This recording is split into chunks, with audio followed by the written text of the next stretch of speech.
Frédéric Jean, le cancre pédagogue. Votre balado pédago.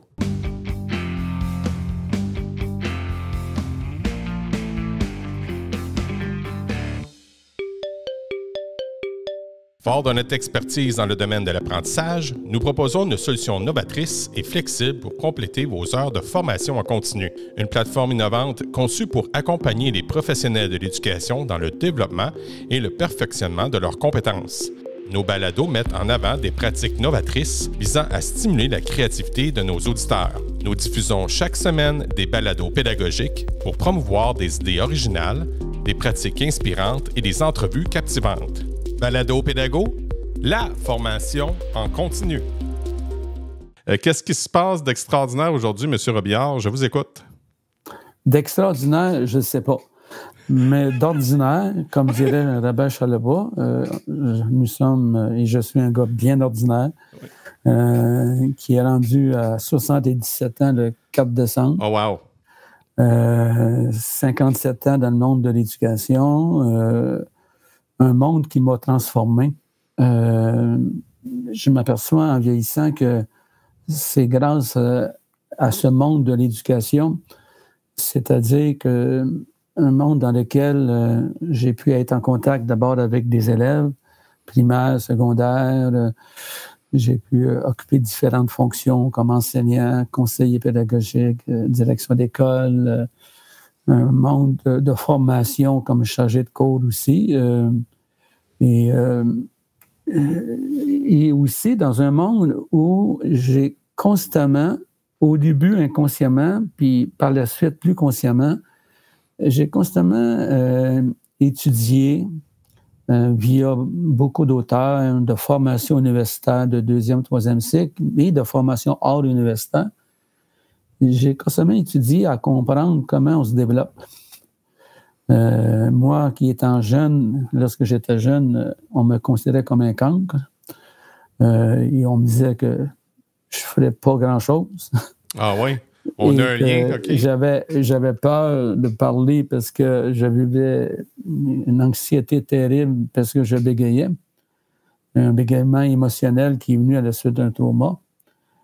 Enfin, et je suis content d'avoir eu l'opportunité d'être en présence de tout ça, des livres, des auteurs.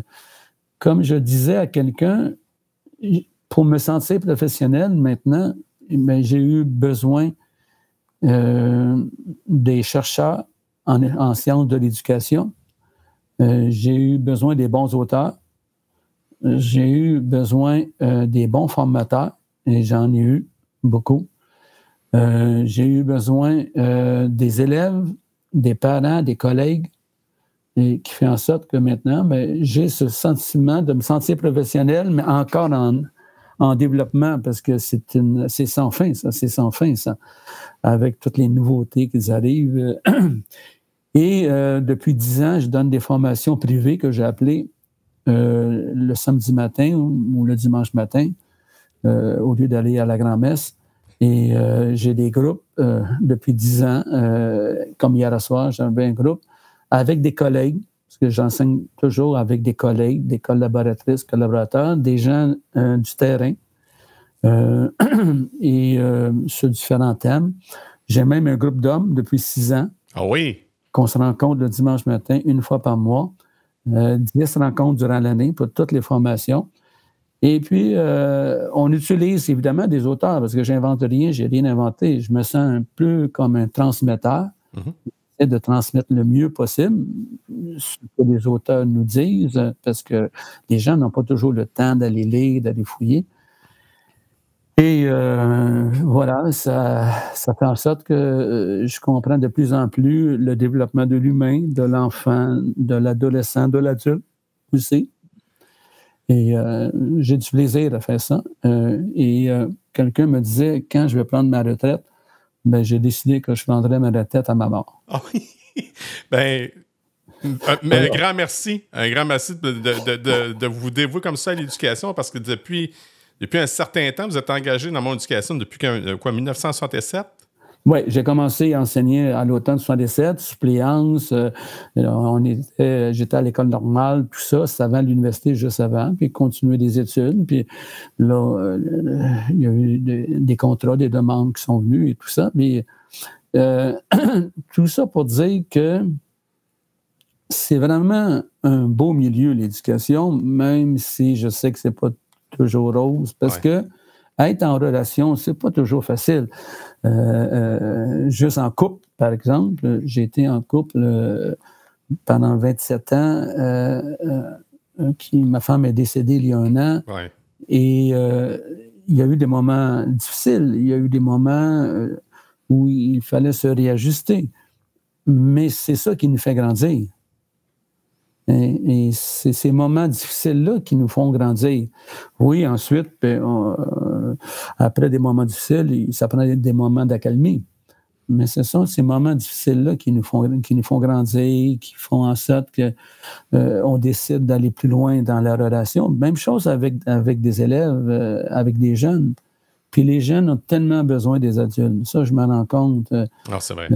Énormément. Mes grands maîtres comme André Paré, Mona Auclair, ensuite Gordon Neufeld, puis quand tu lis Bowlby sur l'attachement, tu sais, c'est des grands maîtres. Hein?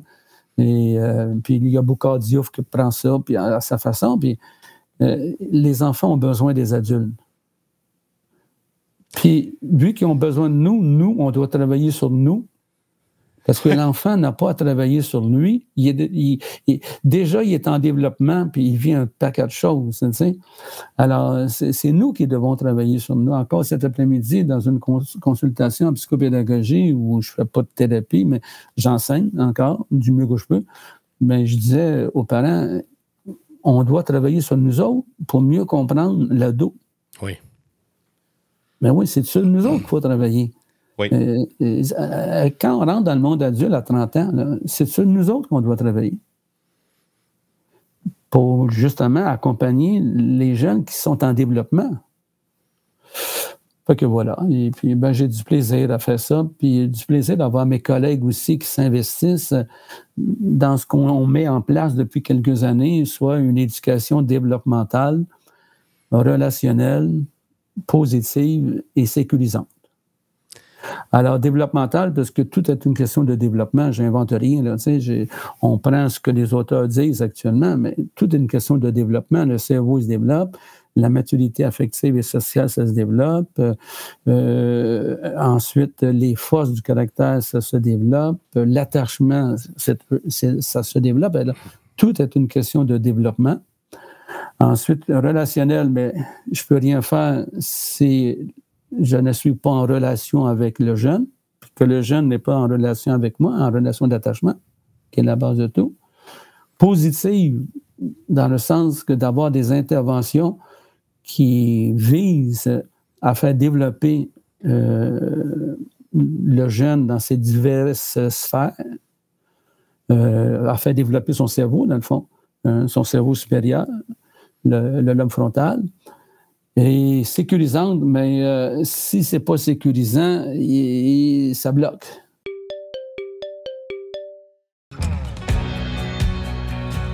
Vous vous intéressez à la pédagogie et à l'intégration du numérique en éducation, le balado Intention pédago numérique, c'est pour vous. Mes collaborateurs Mira Vernière, Marie-Hélène Demers, Mathieu Mercier et moi-même vous donnons rendez-vous à chaque épisode pour des conversations riches à propos de pédagogie et d'intégration du numérique en éducation. Les enregistrements se font en direct sur le web et sont par la suite disponibles sur votre plateforme de balado préférée. Intention pédago numérique, c'est un rendez-vous. Votre balado pédago. Ça me parle parce que je suis enseignant aujourd'hui, ça fait 21 ans que je fais ça. On s'était déjà rencontrés à quelques reprises. Peux-tu tutoyer? C'est correct? Oui, écoute. Quand on s'est rencontrés. Je suis quand même pas dans Dieu vieillard. Je suis vieux.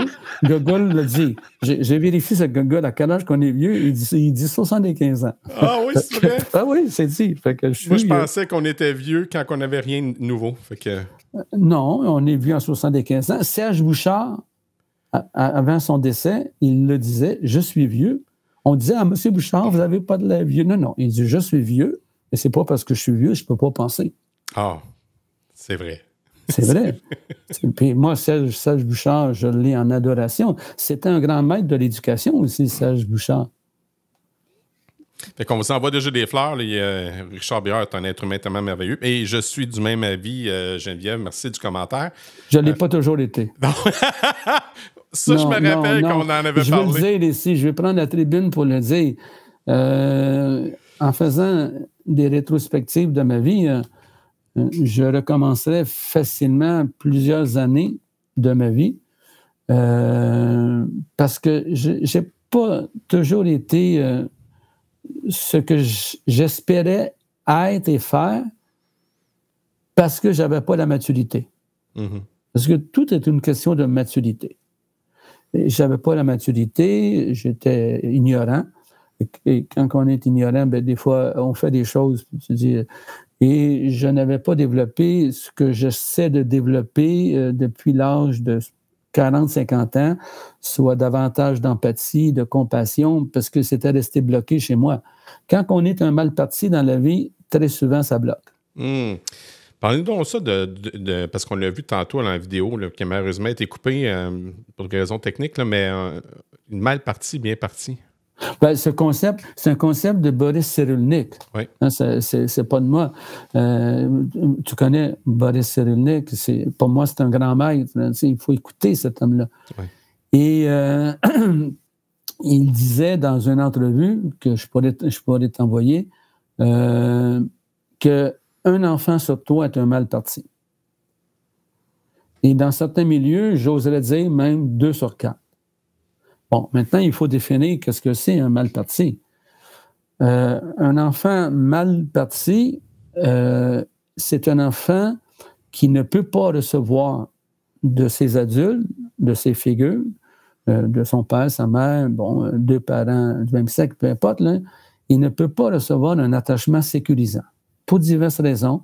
L'histoire de ces adultes-là, les séparations, il peut arriver des événements, des traumas, peu importe, mais il ne peut pas recevoir un attachement sécurisant. Okay.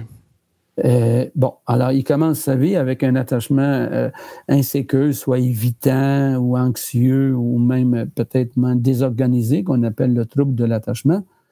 Si on regarde, par exemple, Marc Pistorio, un parent sécurisant, enfant sécurisé, alors, tu ne peux pas recevoir ça. C'est pas parce que les gens ne veulent pas. Il ne faut pas juger. Ma mère, elle vivait dans une forme de dépression, de négativisme, où le bonheur, c'était pas dans la vie. Ce serait lorsqu'elle serait morte. Oh boy! Puis mon père, il était analphabète, alors ça fait qu'il était exploité de différents emplois pour arriver, parce qu'on était pauvre, et ce qui fait que, l'alcoolisme violent, ça pouvait le soulager. Bon. Et je ne suis pas le seul, il y en a d'autres comme ça, là. On n'est pas le seul. Et comme Dan Bigra, c'est un mal parti, Dan Bigra. Si tu lis son livre, merveilleux, tout le monde devrait lire ça. Moi, j'ai de l'admiration pour cet homme-là. Son père était psychiatre, sa mère médecin, puis le père battait les enfants. Et pourtant, c'était un être qui, professionnellement, il était d'une grande qualité. C'est écrit dans le livre. Il en a parlé quand j'ai été le voir dans une conférence. Puis, qu'est-ce que tu veux... il y avait toute l'histoire de ces parents-là aussi, toute une culture. Hein? Parlant de culture en éducation, depuis des années, depuis 1980 que j'ai été touché par ça, la culture de la violence éducative ordinaire. Mm-hmm. Parlons-en, oui. Ah, si tu lis Olivier Morel, sur YouTube, on peut le trouver. Pour lui, qui a fait des recherches là-dedans, c'est une culture qui date au moins de 4000 ans. De siècle en siècle, la culture de la violence éducative, c'est-à-dire qu'on avait des interventions physiques ou même verbales, psychologiques, dans le but d'une éducation qui fait en sorte que ça blessait l'individu. Hein, même avec des traumas. Avant l'arrivée des neurosciences, on se centrait beaucoup sur une éducation comportementaliste. Et puis, pour corriger le comportement, on pouvait utiliser des interventions dites un peu de violence éducative ordinaire. Puis, si le comportement était correct, par peur ou par soumission, on disait on a fait un très bon travail. Mais avec l'avenue des neurosciences, on s'aperçoit que ça maganait un peu le cerveau. Oui. Hein? Alors, je ne suis pas le seul. On est issu pour plusieurs de la violence éducative. Et la première qui en a vraiment parlé en Europe, c'est Alice Miller, dans son merveilleux volume « C'est pour ton bien ». Et en 1980, dans les années 80, puis ça m'avait frappé, ça m'avait même, assommé. Parce que là, je me retrouvais là-dedans et ça faisait monter encore ce qui était caché. Et ensuite, il y a eu d'autres qui ont repris cette réalité-là, cette culture-là. Donc, Catherine Guéguen, dans son livre Pour une enfance heureuse. Il y en a d'autres aussi, Olivier Morel, entre autres. Et ce qui fait qu'on en parle de plus en plus. Et dans la violence éducative ordinaire, on la voit dans les familles, mais on la voit aussi dans des écoles. Ouais. Puis là, je ne suis pas là pour massacrer parce que j'en ai fait. J'en ai subi, j'en ai fait. Mais quand on s'attarde à ce que les sciences nous enseignent, les lois naturelles de l'enfant de Mme Alvarez, entre autres, Daniel Siegel, un auteur qui nous montre comment prendre soin des enfants, Gordon Neufeld avec l'Institut Neufeld. Et là, tu t'aperçois qu'il faut dévier de l'éducation comportementaliste et aller vers une éducation développementale qui va se centrer sur le développement de l'enfant, sur la relation d'attachement et sur le côté positif avec la psychologie positive. On devrait revenir à nos bases de Martin Seligman sur la psychologie positive, l'éducation positive, et sécurisante, parce qu'il faut que ça soit sécurisant pour se développer. Moi, quand je suis en insécurité, je ne me développe pas, je bloque, hein, je deviens un système d'alarme. Alors, c'est ça. Alors, on est un groupe que tu vas peut-être avoir l'occasion de rencontrer. J'aimerais bien. Et puis, on travaille ensemble. Eux autres, dans leur classe, primaire, secondaire, ils viennent avec moi faire des conférences. Moi, j'essaie du mieux de partager ce que la science nous donne, puis mes expériences personnelles, puis eux autres amènent ça, leur intervention. Il y a même un groupe qui s'appelle IP, Intervention positive, d'un CIUS à Sherbrooke, qui fait du très beau travail, avec lequel je travaille aussi depuis 5-6 ans. On a donné des conférences. Encore prochainement, je m'en vais voir les intervenants pour parler de l'immaturité et de la maturité affective et sociale. Alors, c'est ça. On est beaucoup là-dedans maintenant, je pense. Et puis en même temps, il faut faire attention aux mots. C'est pas parce qu'on parle d'une éducation positive qu'on laisse aller l'enfant. C'est malveillant. Tu sais, c'est bon.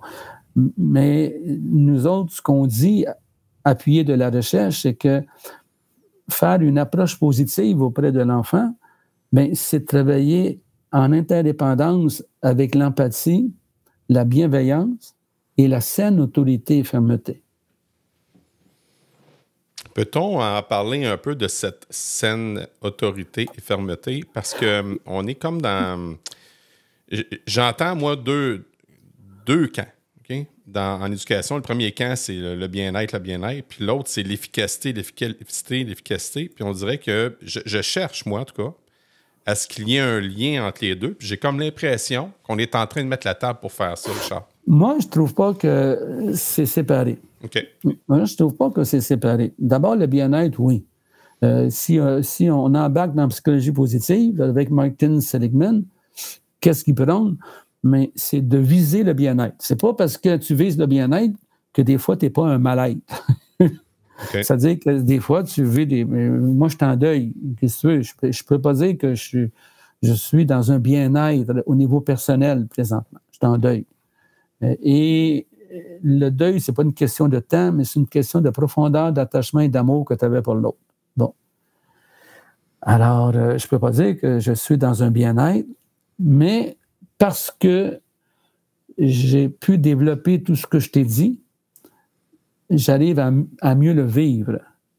Puis avec une certaine efficacité, dans le sens que, côté professionnel, eh bien, je pense que je donne encore de mon mieux, parce que c'est ça qui est important, c'est de donner de son mieux. Être efficace, c'est donner de son mieux. Hein? Et bon. Et en éducation, eh bien, la bienveillance, c'est une des 24 forces du caractère de Martin Seligman qui est essentielle. C'est essentiel d'être bienveillant. Et puis, la bienveillance, c'est de veiller au bien de l'autre. C'est essentiel. Puis, pour veiller au bien de l'autre, mais il faut que je le comprenne, donc c'est l'empathie. Puis, il faut aussi que je sois un adulte alpha capable d'agir avec une saine autorité et fermeté. Parce que l'enfant a besoin d'un adulte qui le dirige en saine autorité et que l'enfant, il a un instinct naturel d'être en saine dépendance d'un adulte qui prend en charge le développement de ses besoins. Et ça, là, vous avez ça avec Gordon Neufeld, Deborah McNamara dans son livre « Jouer, grandir, s'épanouir ». Et ça, c'est merveilleux à comprendre. Ça m'a pris des années, des décennies à comprendre ça. Puis que l'adulte, lui, a un instinct de prendre en charge. Bon. Mais ça doit être fait aussi avec une saine autorité, c'est-à-dire que l'enfant se sente en confiance avec toi. Mm-hmm. Hein? Que l'enfant se sente en confiance, comme les sportifs. Quand ils sentent en confiance avec le coach est en saine autorité, c'est lui qui va dicter souvent les pratiques. Puis la saine fermeté, bien oui, il faut mettre un cadre. Parce que l'enfant, pour se développer, il a besoin de ce cadre-là. Il a besoin de temps en temps d'avoir un adulte. Non. C'est ici que ça s'arrête. Bon, exemple, avec les écrans, 1 heure d'écran, ensuite on ferme. Ouais, mais tu sais, je voudrais continuer. Non, c'est fini. C'est 1 heure et c'est ferme. Pas de menace, pas de chantage, pas de punition. Crise, pas crise. Demain, 1 heure d'écran, ça fait partie d'un programme quotidien. Il y a des belles choses là-dedans. Après, bon, je suis devant un écran avec un être formidable comme toi. C'est bien fin. Mais non, mais tu m'as dit de le dire. Fait que je te le dis. Le 20$ s'en vient, ça, pas long. Mais c'est quand même ça, la scène. C'est pour ça que moi, je mets le mot « sain » devant. Ouais. Parce que le cerveau de l'enfant a besoin de ça. C'est un besoin d'avoir un adulte qui se tienne. Moi, je regarde mes petits-enfants, ben, ils ont besoin de leur maman, de leur papa. Oui, qu'ils soient compris, ces enfants-là, qu'on les console, qu'on les réconforte, qu'on les accompagne, qu'on leur donne des soins, de prendre soin, qu'on leur donne des soins. Mais en même temps aussi, ils ont besoin d'un cadre. Mm-hmm. Alors, l'équipe avec laquelle je suis, puis des gens formidables, alors on travaille beaucoup à comprendre tout ça, à écrire là-dessus, à donner des conférences et à mettre en pratique. Et là, j'ai fait des entrevues avec au moins une dizaine de personnes, des enseignantes, des enseignants, primaires, secondaires, en leur demandant de me décrire quelle est leur posture et leur rôle d'alpha. Comment ils voient ça, eux autres? Leur posture, leur rôle d'alpha. Et donner des exemples de l'utilisation de leur posture, de leur rôle d'alpha. Mais c'est merveilleux, ces gens-là. C'est merveilleux à écouter. Des gens du préscolaire, du primaire, premier cycle, deuxième cycle, troisième cycle, d'enseignants au secondaire. Mais je me dis, tout est là. Tout est là, on a les recherches, on a les auteurs, il nous reste à pratiquer ça maintenant. Évidemment, c'est une autre culture d'éducation que celle d'une culture comportementaliste. Mais je pense que, du moins, les sciences humaines nous emmènent là-dedans avec la science de l'attachement, la psychologie positive, les neurosciences et la science du développement. Parlons-en de cette notion d'attachement-là. À mes premières années d'éducation, en tant qu'enseignant, je n'ai pas eu beaucoup à gérer ce vocabulaire-là de troubles reliés à l'attachement. Et depuis, je vous dirais, peut-être une dizaine d'années, je le vois plus souvent. Oui, il n'avait dans le temps, d'abord, tout le concept de l'attachement qui vient de Bowlby, sans faire une histoire trop longue, dans les années 60, 50, 60, avec sa grande amie Mary Ainsworth, qui a scientifisé, hein, ça se dit pas, mais qui a rendu scientifique, ça se dit mieux, là, la théorie de l'attachement. Et il faut lire ce bonhomme-là. C'est inouï ce qu'il a apporté dans notre monde d'éducation, le phénomène de l'attachement, et qui a été repris par plusieurs auteurs et que Gordon Neufeld a quand même apporté un complément extraordinaire. Bon, je ne veux pas rentrer là-dedans. Vous pouvez vous inscrire à l'Institut Neufeld, puis il donne des formations et tout ça, mais c'est fantastique. Moi, j'ai pris conscience un peu de l'attachement au début de ma trentaine. Quand, à l'université, eh bien, il y avait des professeurs qui parlaient de l'attachement. Moi, je ne savais pas ce que c'était. Et là, j'écoutais ça, puis en même temps que je voulais savoir ça, en même temps, je résistais. Parce que ça venait te chercher toi? Bien, c'est que je ne savais pas que ça venait me chercher. Attends un peu, on commence par la base. Ouais. Puis là, je déviais, tu sais, comme je fuyais. Parce que moi, très jeune, je sais maintenant que j'ai commencé mes premières années avec un style d'attachement désorganisé, désorienté, qu'on appelle un peu le trouble de l'attachement. Dans l'attachement désorganisé, on retrouve soit un attachement également évitant ou anxieux, puis des fois, tu as les deux. Tu sais. Bon, alors c'est ça, d'être désorganisé. Et ma technique était de fuir. Moi, fuir, c'était merveilleux, puis pas m'attacher. Éviter de m'attacher, puis quand je sentais que je m'attachais, mais je fuyais. Donc, alors là, ça arrive, puis là, à 30 ans, j'ai commencé à être papa. Là, j'ai dit, je ne suis pas pour donner à ma fille ce que j'ai reçu, fait que là, je suis allé me former, puis en thérapie, puis tout ça, bon. Puis c'est venu comme dans un instinct. Et ça, je découvre ça, tous nos instincts de survie, nos instincts d'attachement, nos instincts de fuite, nos instincts de se protéger, notre instinct, comme dit Gordon Neufeld, de contre-volonté, que les gens appellent faussement trouble d'opposition des fois. Mm-hmm. On a des instincts. Et c'est pour ça, d'ailleurs, que j'ouvre une parenthèse. Puis là, écoute, on en a jusqu'à minuit, là, tu sais. Ah, en masse. J'ouvre une parenthèse. Quand j'entends, je bégaye pas, j'insiste. Quand j'entends des mots comme « t'as fait un mauvais choix », voyons donc. Ou « t'as fait un bon choix ». D'abord, ça ne dit rien. Moi, on me disait ça, puis j'entends ça, « t'as fait un mauvais choix ». En quoi j'ai fait un mauvais choix?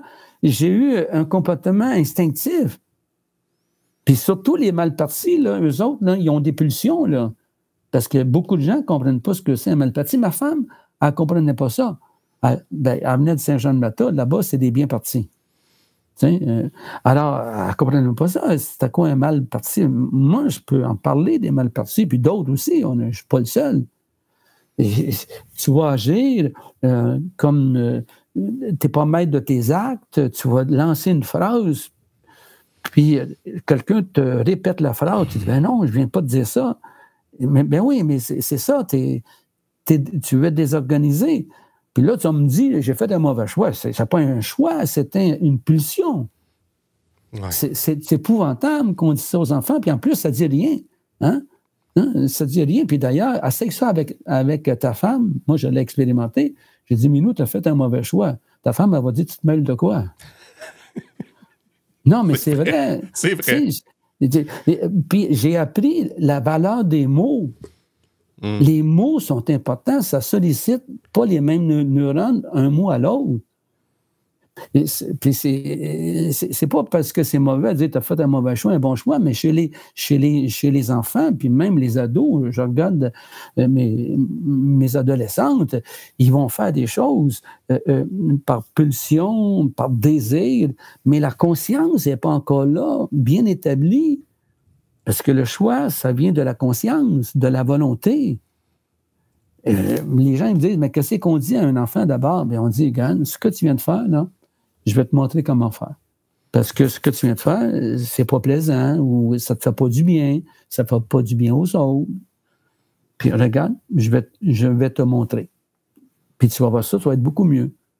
Ça se dit, ça. Mm-hmm. Puis j'ai des collègues qui le disent, qui le font. Là, quand tu vas les interviewer, ils vont sûrement t'en parler. C'est enseigné. Mais mauvais choix, bon choix, il y a des mots comme ça. Je me dis, voyons donc, ça n'a aucun sens. Hein? Ça n'a aucun sens. Hein? Parce que ça ne dit rien à l'enfant. Ça ne dit rien. Parce qu'un enfant mal parti, c'est un enfant qui souvent il est perdu. Il est bloqué dans sa maturité affective. Il ne sait pas comment être. Il ne sait pas comment faire. Pas du tout. Et c'est pour ça qu'il a tellement besoin d'adultes. Les enfants bien partis, ils ont besoin des adultes. Mais dans leur tête, c'est beaucoup plus fluide. Hein? Puis c'est beaucoup plus mature. Alors, c'est voilà. vrai. Ça a beaucoup de sens. Merci de cette précision-là. Pour en complément, là, j'ai une Jacinthe Sainte-Marie qui dit que les enjeux... Mon ami Jacinthe... Hey, c'est une femme adorable, là, puis je pourrais nommer toutes les personnes qui sont autour de moi, je t'enverrai les noms. Ben oui, mais en fait, elle parle des enjeux de l'attachement qui ont toujours été présents chez plusieurs enfants. Toutefois, les connaissances sont plus grandes.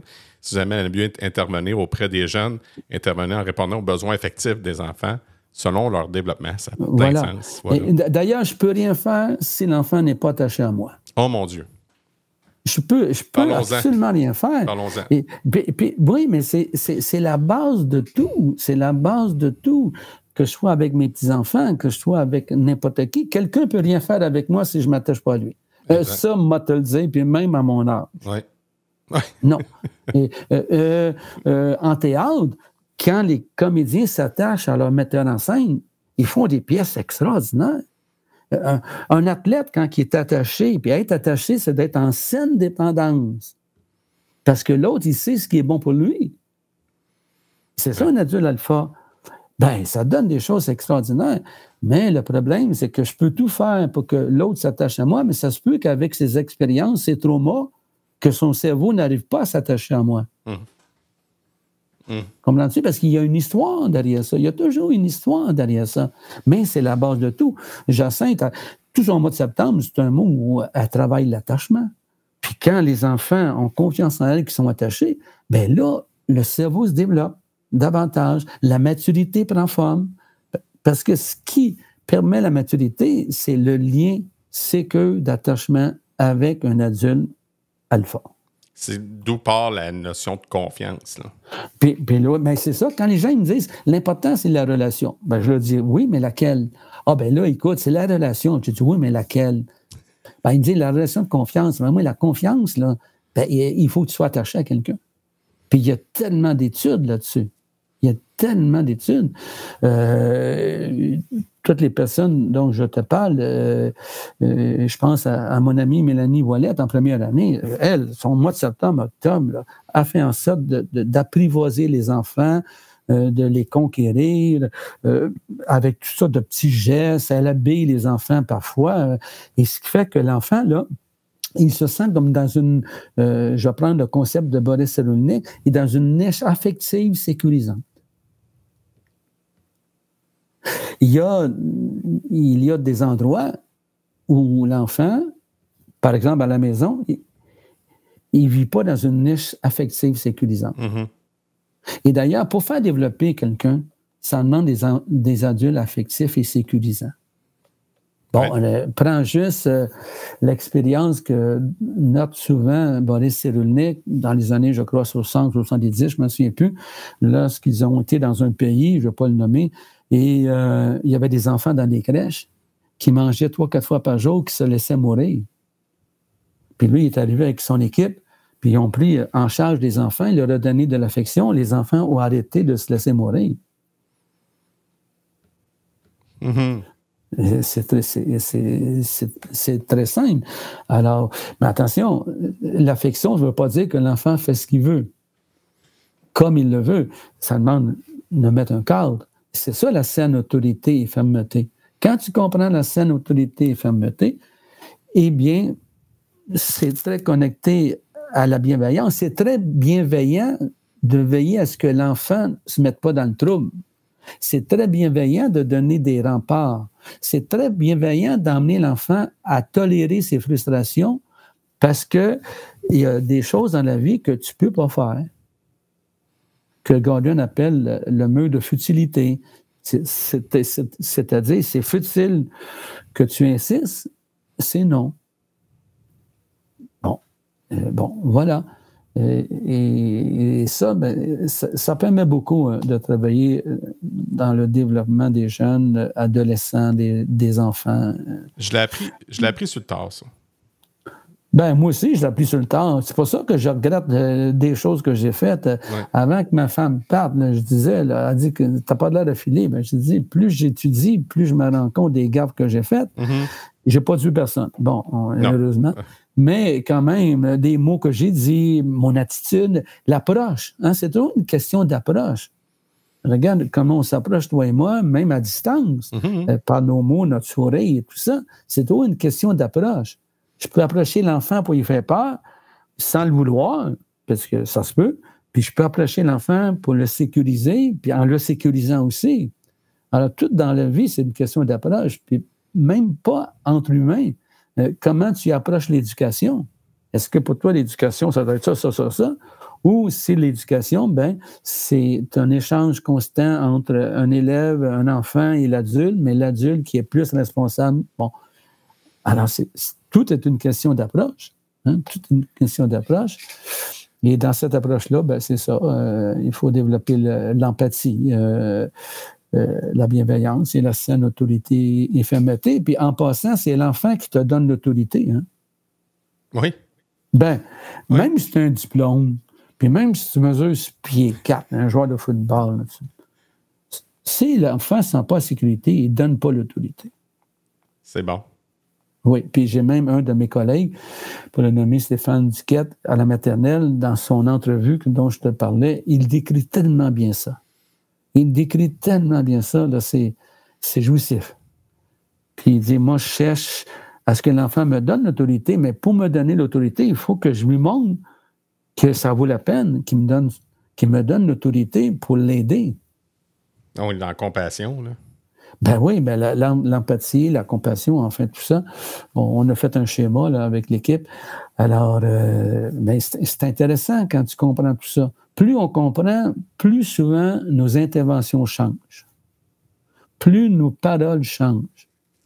Bon, exemple, les gens parlent des fois, puis ils me disent « il a fait exprès ». Je dis non, un enfant, il ne fait pas exprès. Et il réagit souvent. Et ce qui fait que sa réaction peut nous déranger, mais il ne fait pas exprès.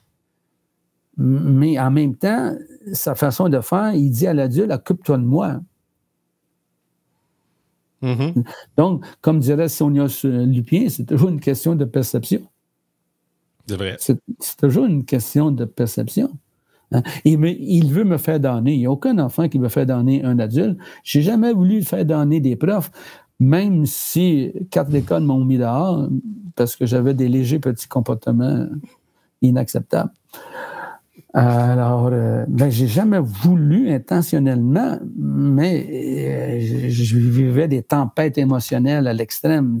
Qu'est-ce que tu veux que je te dise? Puis dans le temps, il ne savait pas quoi faire, sauf de t'expulser ou de te frapper. Ça, bon, dans le temps, c'était ça aussi. Et c'est pour ça que je suis toujours en réaction avec l'expulsion. Oui, c'est pas facile avec des enfants. parfois, les enfants ont des crises, des états d'âme difficiles, des tempêtes émotionnelles. Parfois, les enfants ont besoin d'un congé. J'ai 2 bonnes amies, direction d'école, qui donnent des congés aux enfants. Regarde, je sais que tu as fait de ton mieux. Demain, on te donne congé, mais attention, on va te donner un livre à lire, puis tu vas nous en parler quand tu vas revenir. Oh! Ben oui, il n'est pas expulsé. Il a besoin, comme un adulte, des fois. Prendre un break. Ben, tu as besoin de prendre un congé durant l'année, à un moment donné, pour ressourcer un peu tes énergies, puis tu repars en plein. Mais non, mais c'est vrai. Ben oui! Ben, pourquoi qu'on ne donnera pas congé à un enfant, mais lui demander des tâches? J'ai une de mes amies qui demande aux enfants, surtout quand ils sont attachés à leur professeur d'éducation physique, de faire un collage d'images de sport. Puis lorsqu'ils reviennent, ils vont porter le collage à leur professeur d'éducation physique. Puis que lui, professeur d'éducation physique, parle en bien de leur titulaire. Parce que c'est un réseau, ça. Il faut que tu parles aux enfants en bien de tous les adultes qu'ils vont rencontrer pour que ces adultes-là puissent pouvoir intervenir. Mm-hmm, oui. Ben oui. Alors, bon. Alors, ça crée tout un climat dans une école. Puis il y a des écoles qui le font. Il y a beaucoup d'écoles maintenant qui travaillent avec des modes de vie au lieu de travailler avec un code de vie qui n'a pas d'allure. Un mode de vie, c'est une manière de vivre. Puis dans un mode de vie, ben, on écrit que comment nous, les adultes, on va prendre soin des enfants. Tandis que le code de vie, ça repose sur les épaules de l'enfant. C'est touchant ce que tu me dis. J'aurais aimé te parler, t'avoir en live l'année passée. Je te parle d'une situation, je peux-tu partager ça, Charles? Ben oui, mais c'est toi. J'étais dans un petit coin dans mon centre de service scolaire et j'avais des enseignants qui étaient hyper vigilants. J'avais des jeunes qui étaient hyper vigilants. Et je me suis rendu compte qu'il y avait aussi des parents qui étaient hyper vigilants. Il y avait une tension dans cette école-là. Et moi, je venais d'arriver là. J'étais là 5 mois. Comment on fait pour gérer dans une situation d'école où il y a autant de tension? C'est une grosse question. C'est une très bonne idée. D'abord, t'appelles la Vierge Marie qui vient de t'éclairer un peu. Non, moi, j'ai toujours aimé la Vierge Marie. Bon. Non, je blague. Ben, il faut être éclairé aussi. Là, je veux dire, là. Mais en ce qui me concerne, de mes expériences, là, puis surtout avec la gang dont je te parle, là, on va dans des écoles puis on en parle. Sans accuser personne. Parce que s'il y a une tension, c'est qu'il y a quelque chose qui s'est passé. C'est parce qu'on a mis en place ce qui favorise la tension. Si tu mets un code de vie ou dans un code de vie, tout ce qui ne fonctionne pas, tu dois le dénoter, bien, inévitablement, ça va me mettre comme adulte en hypervigilance, hypertension, pour dénoter. Bon, ça va. Puis là, bien, évidemment, on va mettre des sanctions, de la coercition, de la punition. Quand on sait que ça n'éduque pas, ça, c'est prouvé. Il y a tellement de recherches là-dedans. Puis, on peut même agir avec de la violence éducative ordinaire. Puis, on va mettre des étiquettes, les symptômes pathologiques. Hein? Ah, il marche mal, trouble de. Mm-hmm.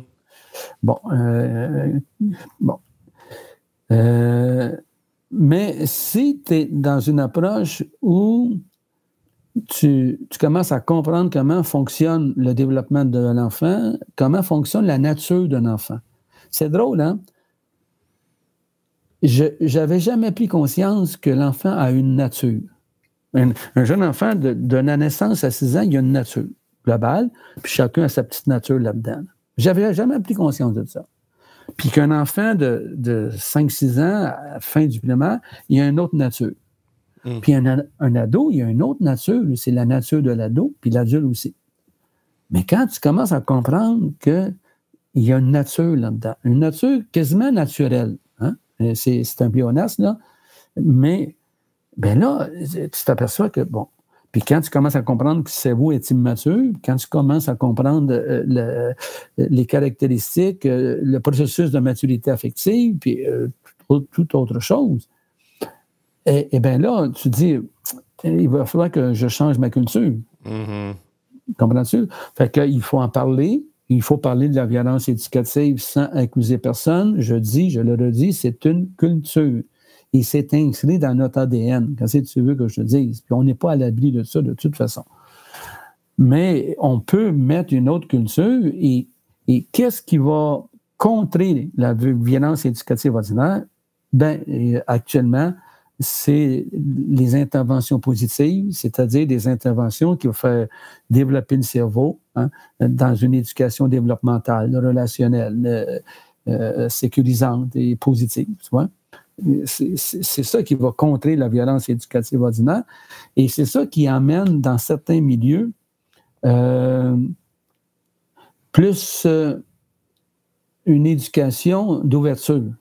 D'ailleurs, je suis en train de lire un beau livre dont j'oublie l'auteur et le titre parce que je viens juste de le commencer. Puis moi, qu'est-ce que tu veux, j'ai une mémoire qu'il faut qu'il soit répété.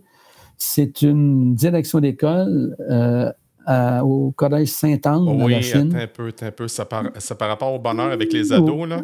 Ben, c'est que par rapport au bien-être. Par rapport au bien-être dans l'école, là, mais c'est beau à lire.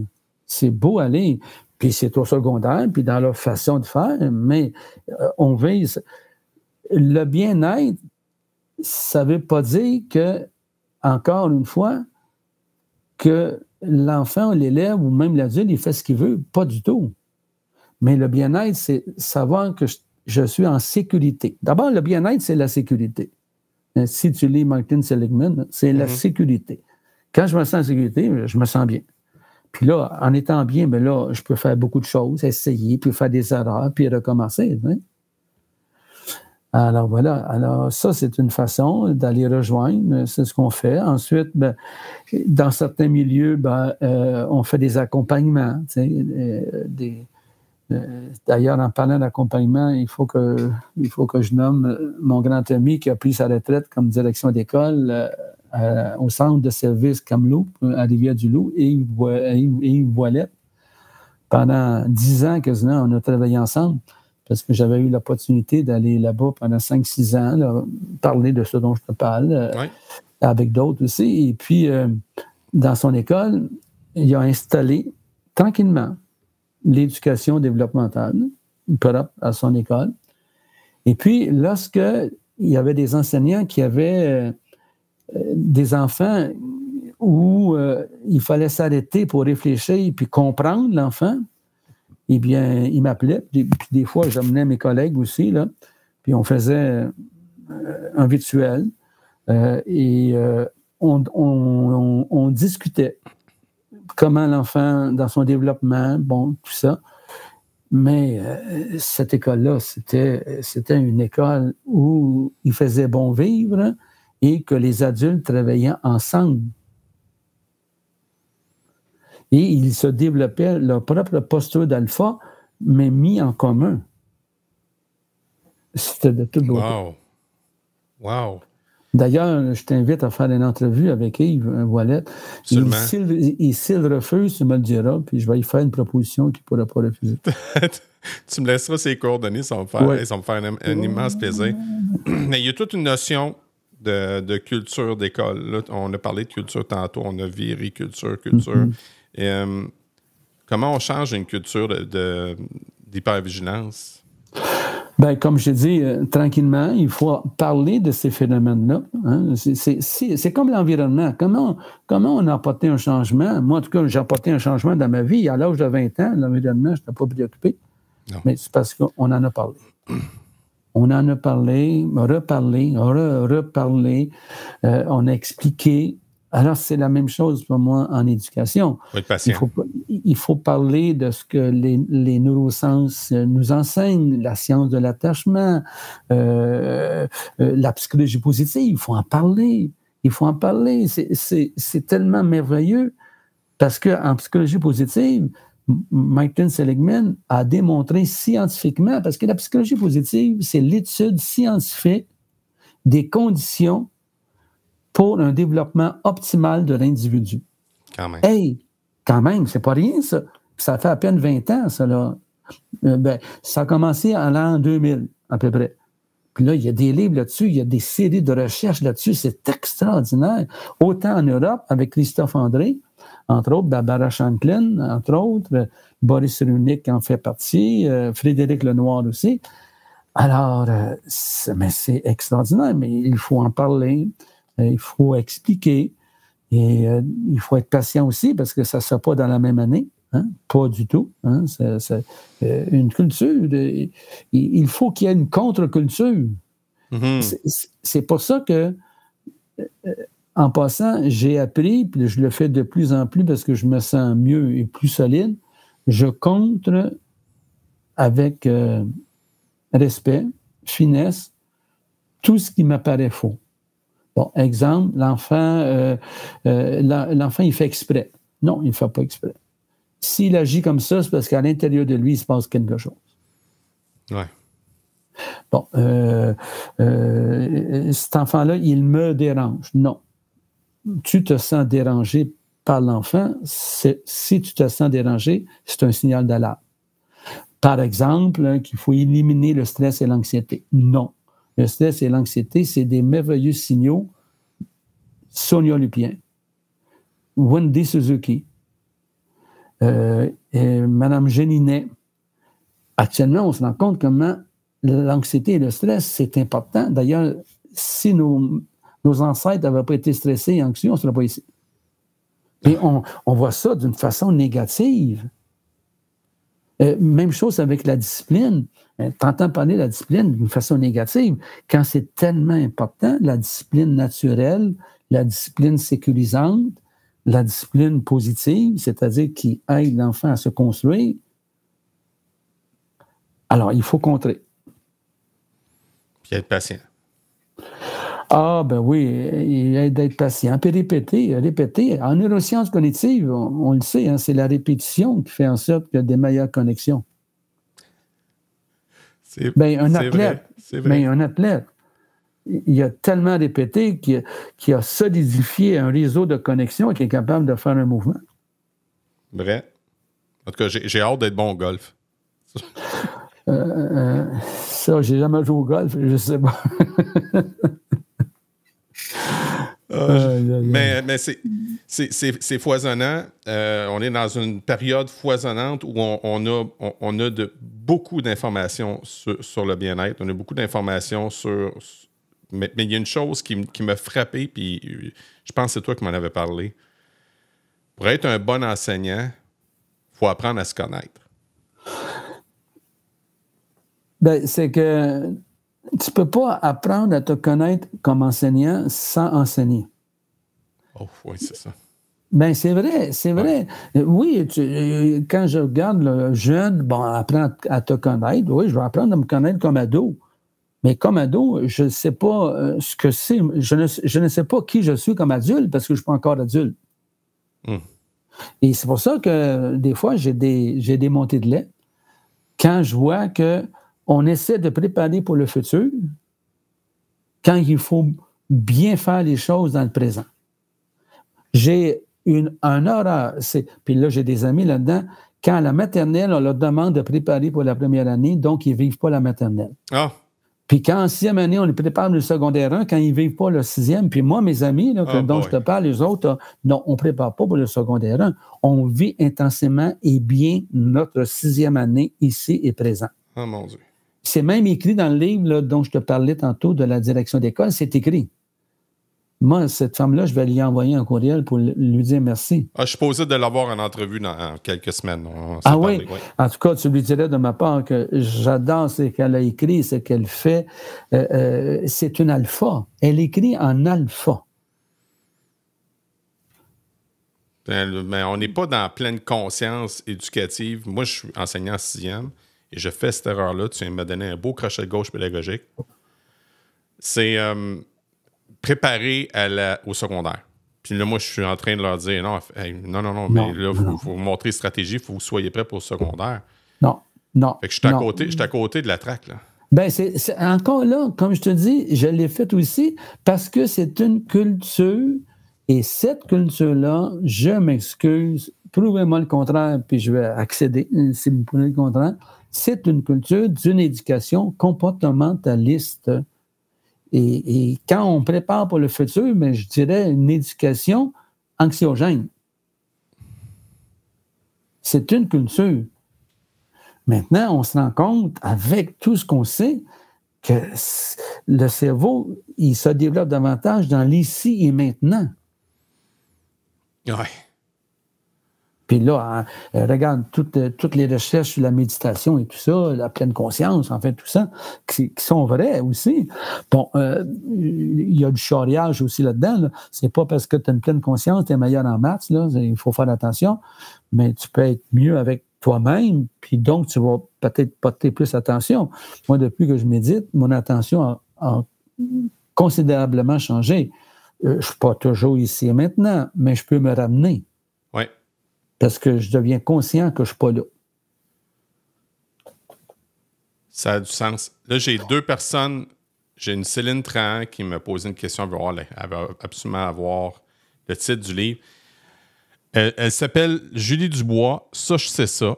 Je me rappelle plus, moi non plus, j'ai de l'air fou, hein? Mais c'est ça, parce que là... Là, on a l'air fin en tabarouette. Oui, mais on pourrait leur envoyer ça tantôt, c'est pas absolument. grave. Moi, je vais le mettre, là, dans le fond, sur c'est un les livre réseaux bleu, sociaux. si ma mémoire est bonne. Oui, j'ai commencé à le lire. C'est pour ça que, moi, un livre, là, je rentre là-dedans, puis plus je lis, à la fin, je connais l'auteur. Parce que j'ai pas une très bonne mémoire. Ça, là, je me suis aperçu de ça. Et je fais l'hypothèse, le fait que j'ai été bardassé, mal parti. On sait maintenant que la violence éducative, comme dit si bien le docteur Lazimi, je ne sais pas si tu connais le docteur Lazimi, en France, il y a beaucoup de vidéos qui indiquent comment éviter ou contrer la violence éducative ordinaire. Il est fantastique à écouter parler. D'ailleurs, il dit dans une de ses vidéos que je montre à tout le monde, on ne ferait pas à un adulte ce qu'on fait à un enfant. Exemple, j'étais excédé, j'ai donné une gifle. Ben, tu ne donnes pas une gifle à un adulte parce que tu vas te faire ramasser. Évidemment. Ben non, ben c'est l'exemple qu'il apporte, puis à force de l'écouter, tu sais. Alors, ce qui fait que j'ai pas une très, très bonne mémoire, ça, et probablement que je vivais tellement de cortisol étant jeune que ça l'a affecté, parce qu'on sait que le cortisol peut détruire des neurones dans l'hippocampe. Alors je suis très lent à encoder et très lent à récupérer une information. Puis autrefois, je me disais, mais je ne dois pas être assez intelligent. Mais ça n'a rien à voir avec ça. C'est le rythme, puis probablement que là, il y a des connexions qui se sont, comme on dit, sont moins actives, je ne sais pas. Alors voilà. Il y a un beau parallèle avec Julie Daudelin qui parle des communautés inuites, là, dans le fond, pour mettre en lien. Là, tu sais, oui. Elle dit justement, la culture est très différente et les tentatives d'intervention sont souvent en vaine dû à un peu de connaissances de la communauté sur l'importance de s'adapter à l'enfant. Et question d'attachement, on n'en parle même pas, des enfants mal partis ici. C'est presque la totalité des jeunes et le taux de placement multiple et tout. Bref, on aurait bien besoin de M. Robillard pour expliquer clairement. En passant... pendant que j'y pense, vous parlez là, comme ça. Olivier Morel, dans son entrevue, il disait que la violence éducative, ça date de 4000 ans et que, selon lui, de ses recherches, puis mettons que c'est juste une théorie, mais qui peut être intéressante, avant 4000 ans, parce que la violence éducative vis-à-vis des enfants, c'est venu lorsque les gens sont devenus sédentaires. Puis qui ont commencé à faire un village, puis une ville. Tu sais. Mais avant ça, c'était des chasseurs-cueilleurs. Donc, les enfants étaient dans la nature. Et apparemment, selon lui, il y avait beaucoup moins de violence éducative ordinaire.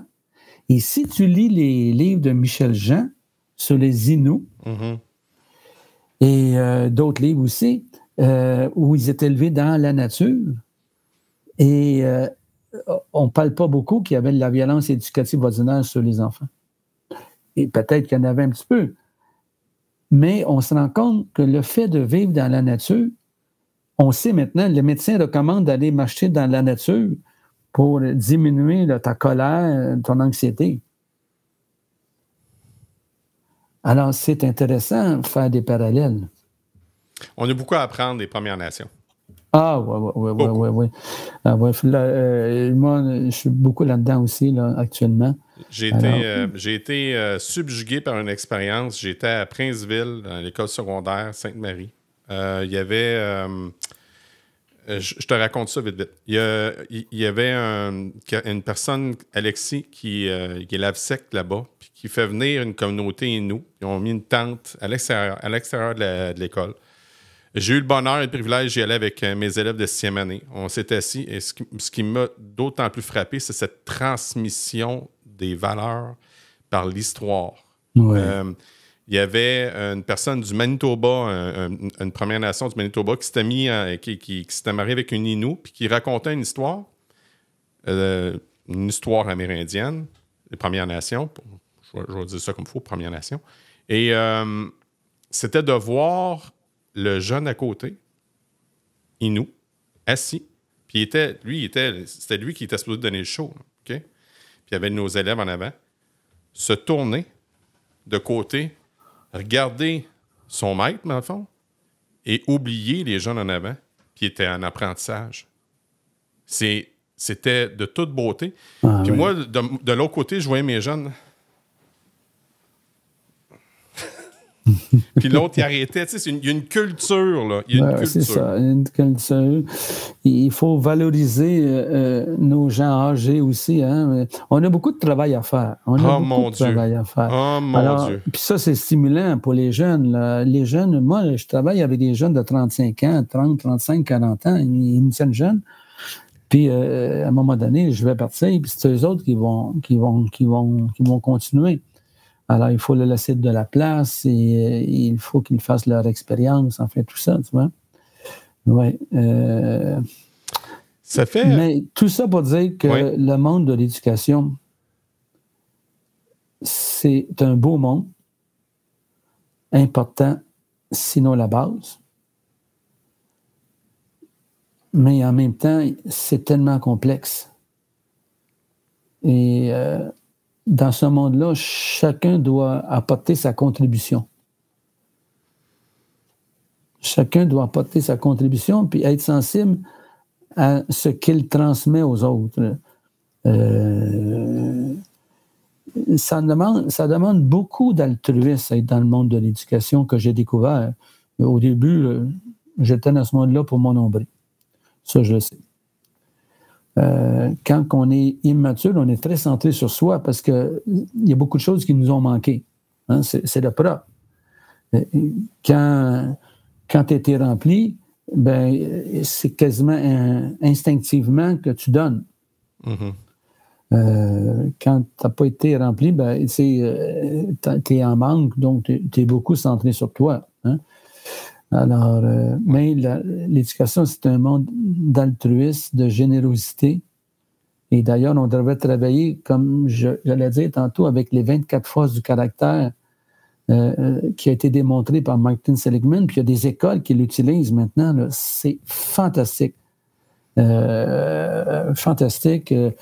Nancy Goyette, une dame de l'Université du Québec à Trois-Rivières, qui a fait sa thèse de doctorat avec ça, qui forme aussi des gens avec les 24 forces du caractère. Imagine-toi que dans une classe, tu passes une semaine avec tes élèves, la maternelle jusqu'à 6e.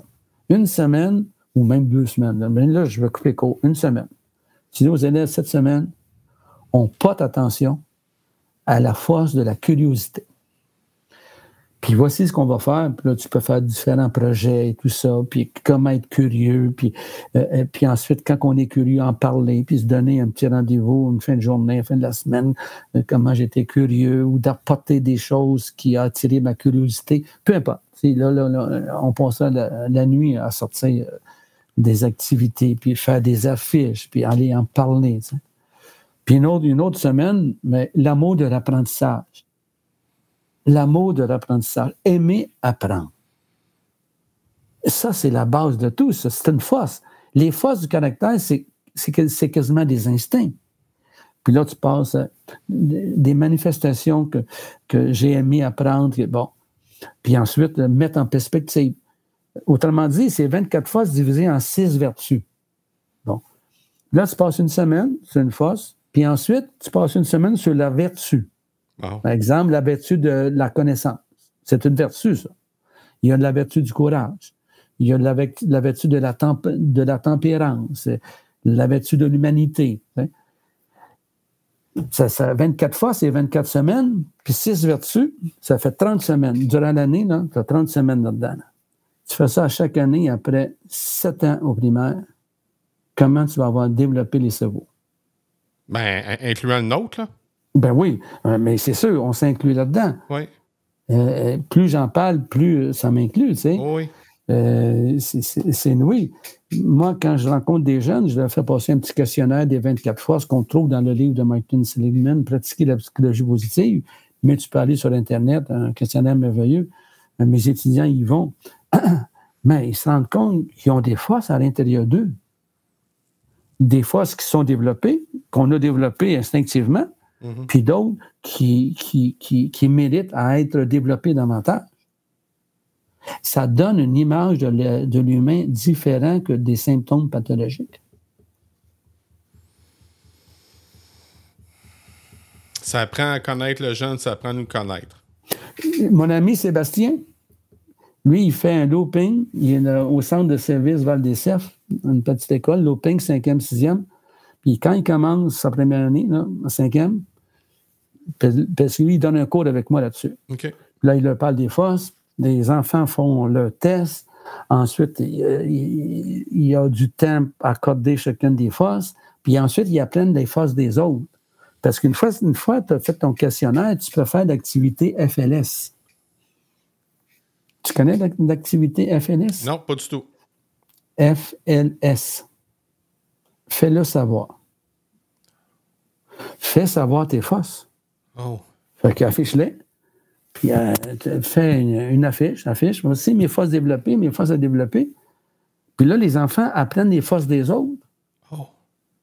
Puis là, Sébastien, il dit à quelqu'un, Richard, quelle est une des forces de Frédéric? Puis là, il dit, moi, ce que je vois de lui, ce que je sais de lui, t'imagines-tu le climat? Ça, c'est juste un exemple. Puis tous les enfants ont leur cahier de force. Chaque jour, ils écrivent là-dedans. Il pourrait t'en parler bien plus que moi. C'est lui qui le fait. Mais écoute, c'est ce qu'on appelle une éducation positive, c'est-à-dire positive dans le sens où ça fait développer le cerveau, parce que les forces, c'est dans le cerveau, c'est pas dans les pieds.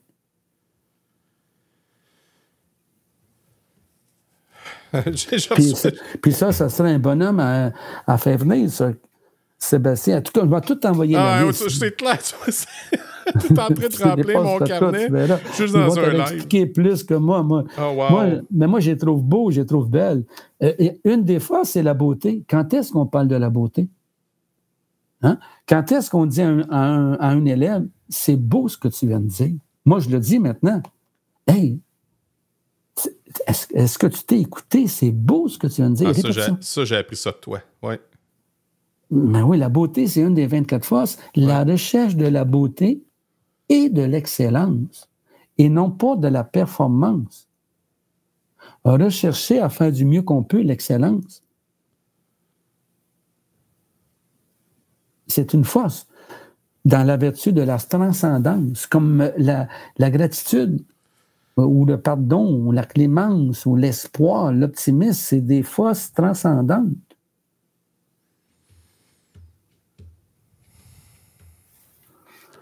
Hey, on pourrait en parler longtemps, Richard, et longtemps. On est déjà rendu dans la dernière portion de cette entrevue-là qu'on va faire ensemble.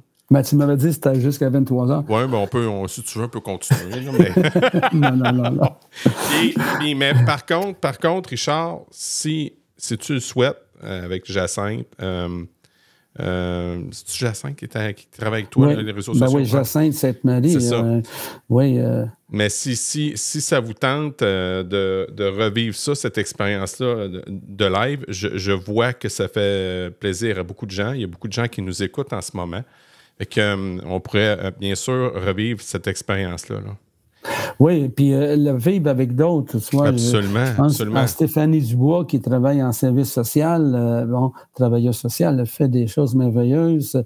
Il y a Jacinthe, Krishna qui, cette année, on donne la formation sur la nouvelle estime de soi. Oh, wow! OK. La nouvelle estime de soi, il y a un livre là-dessus. Même plus qu'un livre, même. Oui, parce qu'ils ont fait des recherches là-dessus. C'est paru dans la revue Cerveau et Psycho. Christophe André a écrit un livre, S'estimer, s'oublier, puis occupe-toi des autres. Parce qu'on a manqué notre coup avec l'estime de soi. C'est écrit par Mme Honeywell, c'est écrit par Martin Seligman, c'est écrit par Ilias Kotsou, par Christophe André. Qu'est-ce qu'on a fait? Non pas que c'est mauvais, l'estime de soi, attention, c'est même essentiel. Mais la façon de le travailler, on a rendu les gens sur le chemin moi. Alors, la saine et juste estime de soi, c'est de finir par s'oublier parce que tu as une saine estime de toi, puis occupe-toi des autres. Krishna, elle pourrait t'en parler sur l'attachement avec Mélanie Ouellette, avec Brigitte sur la maturité affective via les fonctions exécutives. C'est fantastique. Stéphane Duquette avec mes hommes, j'en passe et j'en laisse. J'en oublie, mais ça, c'est pas grave. Là. Mais je t'enverrai toute la liste et tu verras. Absolument. De toute façon, je vais continuer à jaser avec Jacinthe, puis on va pouvoir continuer à collaborer, ça, c'est clair. Avec Jacinthe, on donne une formation sur le stress et l'anxiété. Catherine, avec la gestion positive des comportements difficiles. Il y a beaucoup de points, puis je pense qu'il y a une personne qui va être gagnante. C'est moi, puis je vais encore apprendre. J'ai appris tellement là, en espace d'une heure. Richard, je voulais juste prendre ce moment-là pour te dire un grand merci. Merci. Puis moi aussi, j'apprends. Oui. J'apprends à essayer de bien transmettre ce que la vie m'a donné d'apprendre. Et ma femme, elle me disait, avant de partir, elle disait, pourquoi tu continues à faire ça? Là? On n'a plus de besoin. Je dis, c'est vrai, on n'a plus de besoin. Mais je voudrais finir en disant que la vie, elle m'a beaucoup donné aussi. Et je me sentirais pas confortable, même cheap, si je ne redonnais pas ce que la vie m'a donné. Parce qu'il y a 3 choses que j'ai appris dans la vie, c'est apprendre à vivre avec moi-même, qui n'était pas facile. Apprendre à vivre avec les autres. Je suis mieux qu'avant. Puis apprendre à vivre avec la vie, parce que j'ai négocié souvent avec la vie. On se rejase, hein? Quand tu veux. Puis je te remercie de m'avoir reçu. C'est très généreux de ta part. Merci pour ta confiance.